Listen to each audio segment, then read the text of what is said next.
Good morning. I would like to call the Bruce County Council meeting to order and welcome those that are joining us via the internet this morning.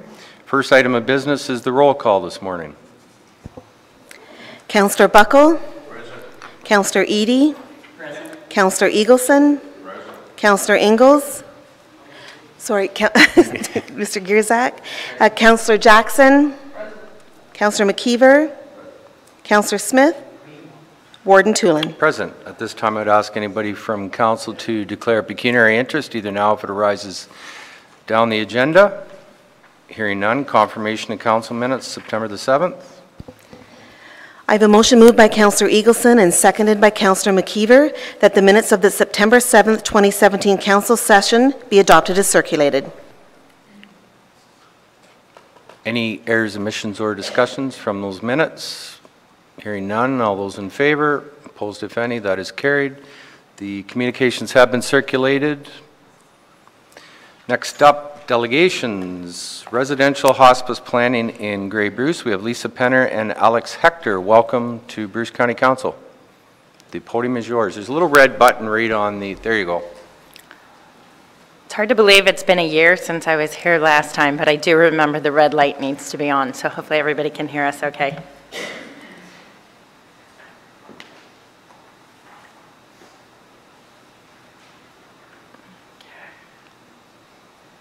So good morning, everyone. Alex and I are here this morning to really provide an update on what's happening with residential hospice planning.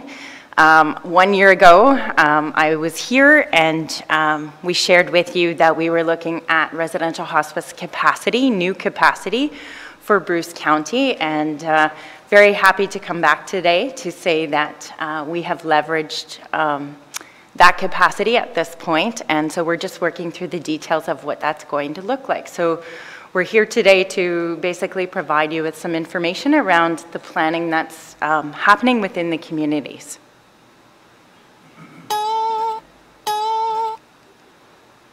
I'm hitting the button and we're not moving. This one, right? Oh, it would help if I had it. Oh, it was on. Okay, we're on.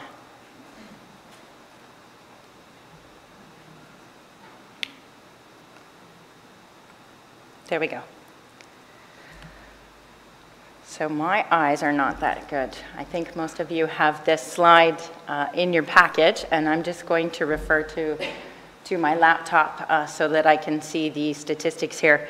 So I think 1 year ago when I was here, we had shared with you, we had completed a capacity plan report looking at the data around where capacity is for palliative care across our region. And back then, we looked at hospitals, home, long-term care, and residential hospice. So in 14-15, almost 50%, 49.9% of individuals were dying in a hospital setting. And we know that that's not where people want to be when they're going through a palliative experience.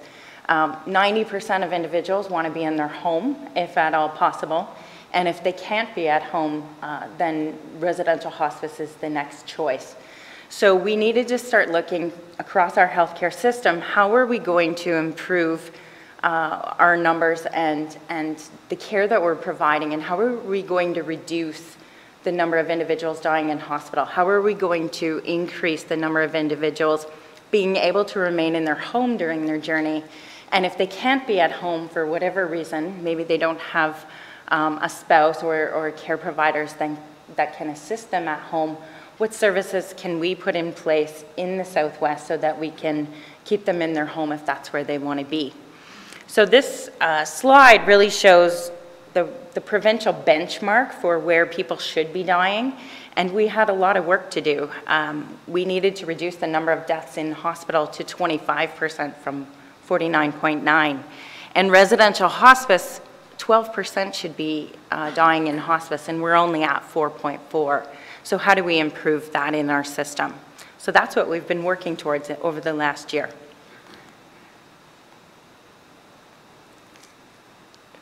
There we go. So the next slide shows our recommendations for Grey Bruce. This came out of our last report, November of 2016-17. And what the recommendations look like were that Grey Bruce Residential Hospice was to maintain their existing 8 beds. So Chapman House in Owen Sound is now 8 beds. 8 beds funded by the Southwest LHIN. I believe it's 9 beds, but I'm not sure. 9 physical beds, yes. 9 physical beds. Not sure that the 9th bed is up and operating at this point. It's a transition room. Okay. So those 8 beds are funded. And then how do we look at building further capacity in Bruce County to support Bruce County, looking at partnership that can be leveraged with the great work that's already happened through Chapman House? The Grey Bruce Collaborative in partnership, and that's our Hospice Palliative Care Collaborative, in partnership with the local health service providers, were to continue to focus over the last year on reducing the % of deaths taking place in hospital and improving the number of deaths taking place in home and community, as well as long-term care homes across Grey and Bruce.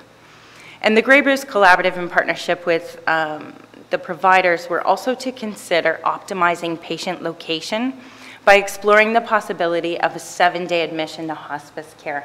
So currently it's not 7 days, it's 5 days, and it's business hours, so 8 till 5 when individuals are admitted. And so it's looking at enhancing that so that on a Saturday at 2 o'clock in the morning, if somebody needs to transition from their home to hospice because they're not coping well, how do we make sure that we have that available to those individuals? And then the outreach team that we have developed in Bruce County and Grey County needs to work in partnership so that we can build further for Bruce County what that team looks like. The outreach team is a team that provides palliative care secondary level consultation or expertise to your providers across Bruce County.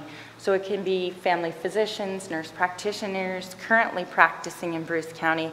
How do we provide that availability of those experts when they run into a situation on a weekend, in the middle of the night, when an individual isn't coping, maybe they're having struggles with pain management at home? How do we leverage those experts? And it really is a 1-800 number that's available 24 hours a day, 7 days a week, with a palliative care physician expert as well as nurse practitioner and spiritual support. This slide really just shows where we currently have residential hospice capacity across the Southwest. So in Woodstock, we have Secura House, and it's a 10-bed residential hospice. In Grey Bruce, currently in Owen Sound, we have our 8-bed hospice of Chapman House, and St. Joseph's in London has 10 beds, and that's on the north end on Windermere in London. Where are we looking to explore further residential hospice capacity for Bruce County, for here in Perth, for this year? So here in Perth, currently, and I know it's been in the news, so everyone's probably aware, we have a Clinton site, 4-bed capacity, and a 6-bed Stratford capacity. And so those beds will be open by March 31st of 2018, this fiscal year for us. And also the 4-bed satellite site for Bruce County, which permanently will be built, we're hoping, to a 6-bed satellite site, also will have doors open for March 31st of 2018. Elgin County is planning an 8-bed residential hospice, and they will not open this year, but March 31st of 2019, so 1 more year.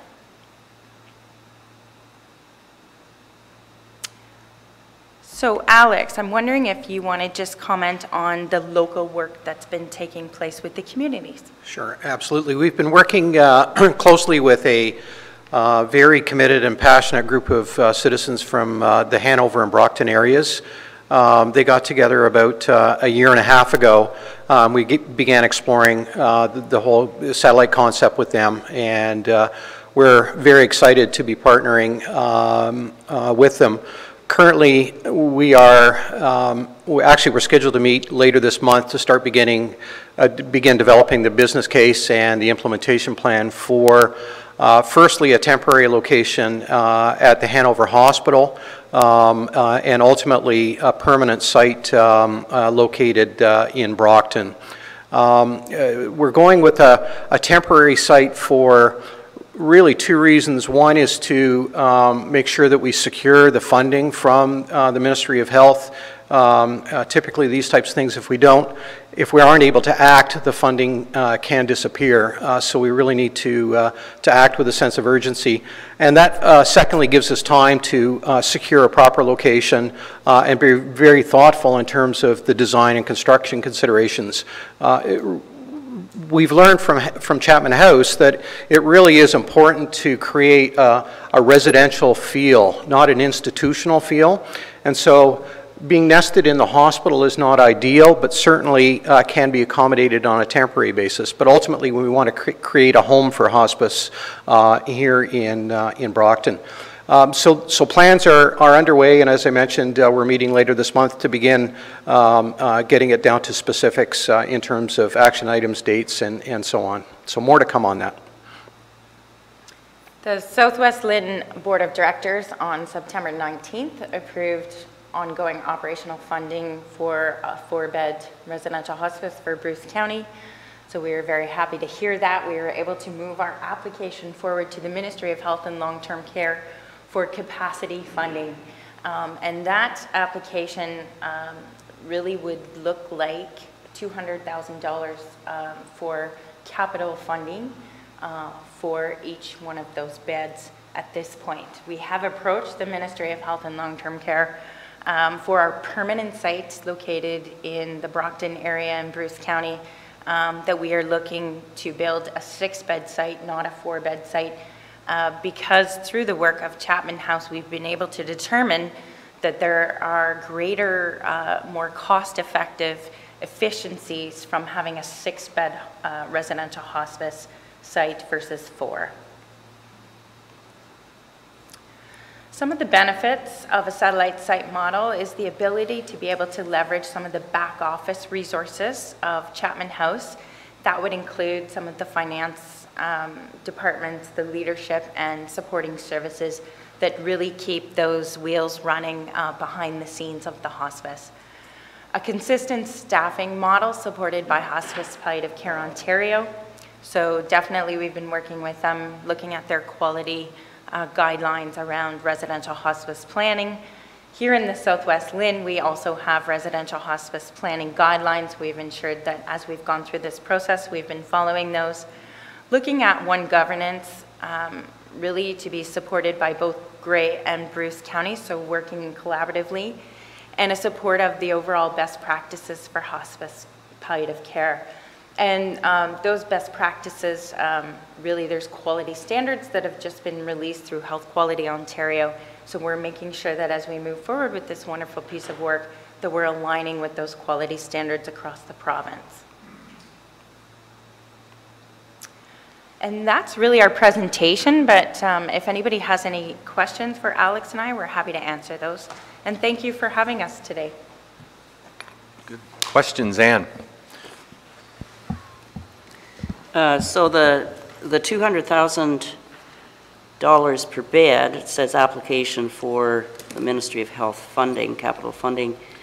That's what the ministry gives, is the $200,000 per bed, or is that what the community has to raise? I was just confused on that. Yes. So this is the first time since we've developed residential hospice capacity in the Southwest that the Ministry of Health ever come forward and offered capital funding to build residential hospice. This year is the first time that that has taken place, and the Southwest Lynn has been able to leverage that and been one of 3 communities, one of 3 Lynns who were invited to come forward and apply for that capital funding. So the $200,000 per bed is funds that the ministry will supply for capital funding. So capital funding is the build, it's the structure, it can be one-time equipment costs, etc. It's not for ongoing operational. The communities will be the communities will need to fundraise for the ongoing operational funds. The LHIN, on an operational basis, will provide $105,000 per bed per year for residential hospice. Sorry, could you just say that again? So the operational, they do provide funding? Yes, the Southwest LHIN provides $105,000 per bed per year, so it works out to $420 with, I don't have my calculator with me, and math wasn't my best subject, but I think I'm around $420, is what the LHIN will fund. So as you know, Kincardin's very interested in having a hospice as well, and has Yes. already been doing fundraising. And we're very fortunate. We've had successful events. So is there any opportunity, the Kincardine area has, you know, it is a growing area, the Lakeshore area, and there's been support from Saugeen Shores as well for our fundraising. And we hope to, the community hopes to open a one-bed hospice in Tiverton. And so is there any opportunity down the road for, I mean, the community has done fantastic to raise the amount of money, but would there be any opportunity down the road for, if they wanted to expand, or for, even for the one or two beds they're aiming for any government funding? Or is it just going to be totally up to the community? I was just wondering. So that's a tough question to answer. I can tell you the now. So the now of that is that we have members that we've been working with from the Kincardine area, Joan and Cheryl, Joan Eaglesham. Yeah. And so they've been very supportive of our model around a satellite site. They're fully aware that at this time the LHIN could not commit to funding the one bed that they were looking at establishing. However, it's not to say that in the future, as we move forward, we know with those statistics, the first slide I showed you, the province is very aware that residential hospice and keeping people in their home that's our plan. That's what we need to build on. And so it's not to say that the province at some point may not establish more funding for residential hospice or an increase in funding, but it can't commit to that right now. What we have available today is the operational funds for 4 more beds for Grey Bruce for that subregion, and we looked at Bruce County as a whole. There is a business plan that we're going to move forward with as phase 2 of the capital funding application, and we needed to look at a central location of Bruce County, hence the Brockton area was why we've decided that area at this point. But not to say that down the road there may not be an opportunity. And I've had several communities ask me that same question, so that's a really good question. Yes, well, I know a lot of people felt, since we're a growing area and we seem to be very attractive, the lake area, I can speak on behalf of Saugeen Shores too, we're finding a lot of people are thinking they've had cottages there and they're retiring more and more, of course, retiring with the result of the baby boomer population hitting their peak retirement years. We are experiencing more wanting to retire along our lakeshore areas, and I even found in former years the people that came to work at the plant, their parents wanted to retire. A lot of them came in, but now those people are staying. They always said, oh, well, we'll maybe go back to the city, but the people from Bruce Power, they've been here for their working career, and they said that for the first few years. Once they got near retirement, they're staying as well. And we have still a large contingent of retirees, or soon-to-be retirees from Bruce Power as well. So I just want to stress that we we're a growing area, and not only for young people, but for retirees for various reasons. So we're very interested in this, and the funding, it's good. And I'm like the rest of the committee. I think there's a great need everywhere in Bruce County, but I'd like, if you could down the road give consideration to our lakeshore area as well. Yeah. We certainly can commit to continuing strong communication with Kincardine and ensuring that as we continue our planning, that Kincardines a part of that for sure. Maybe just to add a perspective on that as well, at Chapman House, each of the residents' rooms has a separate bedroom for their guest, their loved one or family member. And over the past 12 months, approximately 35% of our admissions are from Bruce County, from as far away as Formosa, Point Clark, and Lions Head. So it's really great to see the community accessing that extra perspective that Chapman House offers in terms of being able to accommodate their loved ones. We have a beautiful kitchen, meals are provided for the family, and so on. So it is very much a home setting for them. Milt? Thank you, Mr. Warden. Just a question. With regard to Chapman House, they didn't qualify for any capital funding?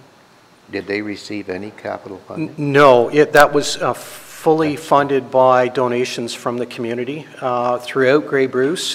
This capital funding program is a recent announcement. Yeah. First time ever. Pardon me? This is the first time ever the government has put capital funding out for residential hospice. Which is great. Yes. And the operational, of course, they qualify for the 105. They qualify for that. Yeah. The Chapman House, that is. Yes. Yes. Yes, Yeah. they received that currently for 8 beds. Yeah, good. Thank you. Janice?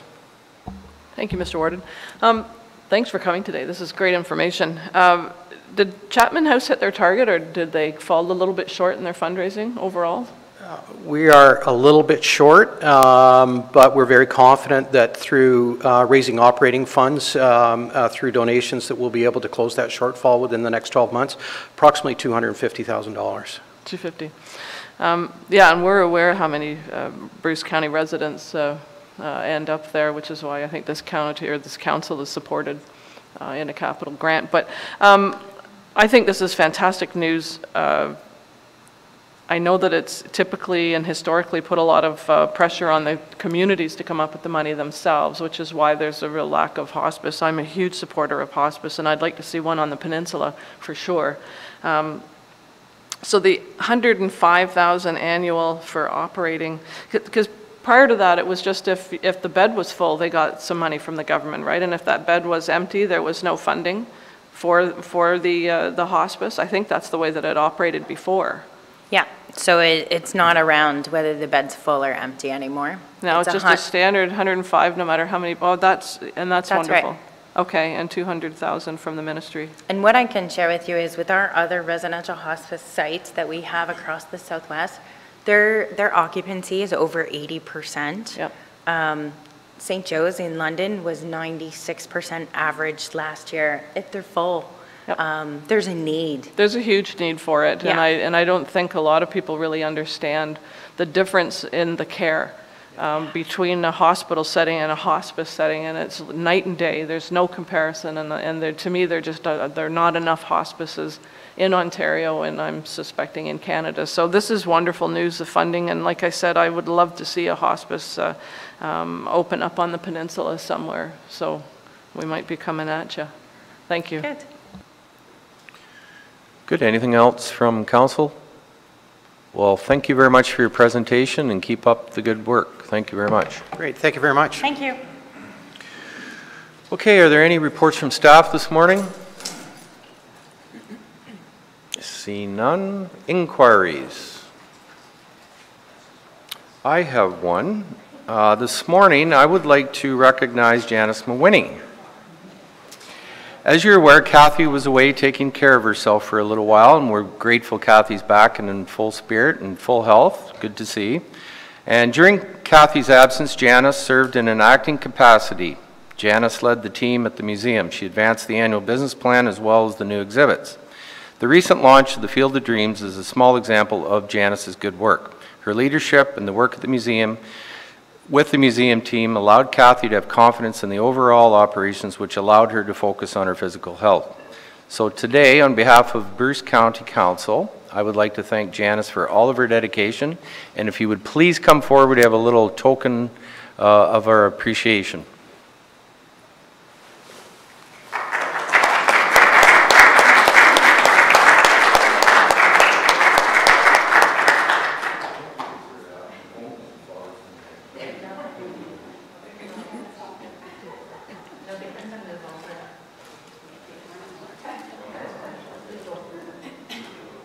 I'm just thinking of the headline. Yeah,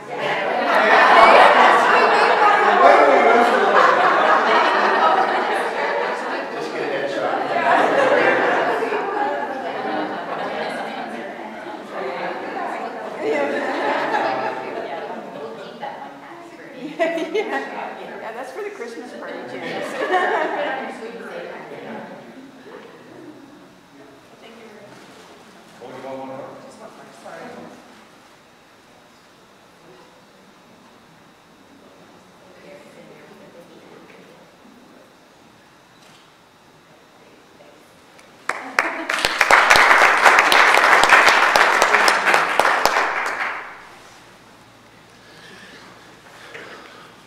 Okay, minutes. Donna?